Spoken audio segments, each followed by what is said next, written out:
পয়লা June 2024 থেকে ভারতবর্ষে লাগু হলো নতুন ফৌজদারি আইন। এই আইন আগে থেকেই পাশ হয়েছিল।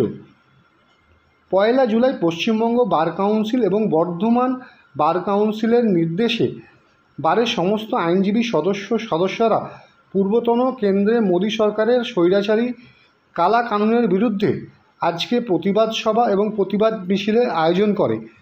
এই কালা কানুনের বিরুদ্ধে তারা প্রতিবাদ জানায় বর্ধমান আদালত চত্বরে। শুনে নেব বিশিষ্ট আইনজীবী উদয় কোনারের বক্তব্য।